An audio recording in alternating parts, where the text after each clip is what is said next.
All right, wanted to talk this morning about lane splitting versus lane filtering.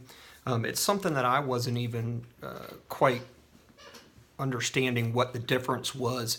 And excuse me, this comes up with regard to the recent news that I think it was Utah that just passed a lane filtering bill. And I've gotten several questions about, do we have bills that are currently working its way through Georgia on lane splitting, and where are we with that process? My understanding is this is a big issue for ABATE here in Georgia. I don't believe they have proposed anything yet, but it is on the agenda, is my understanding. And their position, as I understand it, is they advocate lane filtering, just like the bill in Utah, not lane splitting. So what's the difference between the two? Well, once you think through it and understand the difference, you can see why lane filtering has much more support from non-motorcycling communities, which are, quite frankly, are going to be the ones that will help pass this type of bill versus lane splitting. And I got to agree with them.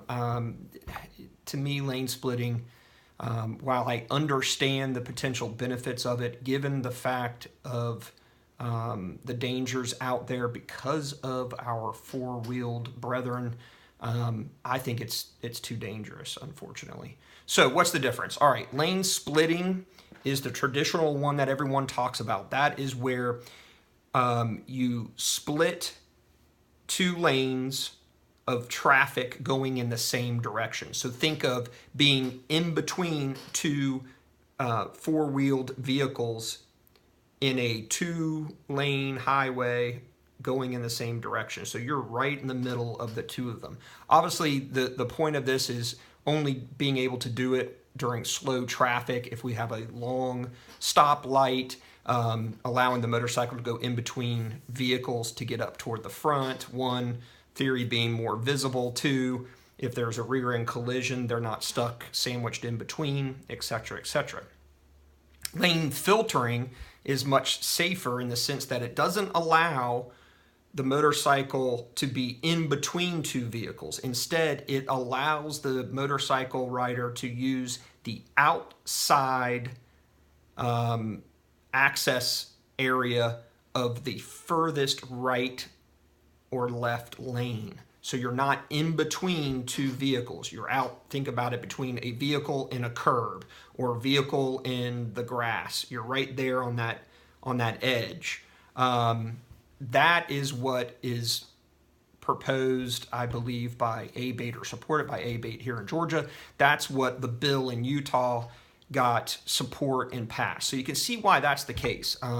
Again, I personally, all of the wrecks that I see, the cases that I handle, we already have a massive problem with the non-motorcycle riding community seeing motorcycles, not hitting motorcyclists, and wanting to be in between two vehicles seems super dangerous to me. I mean, I get some of the benefits of it, but I think the downsides, dangers way outweigh any benefits of lane splitting. That's my opinion, folks. I know I'm going to get some vitriol for that.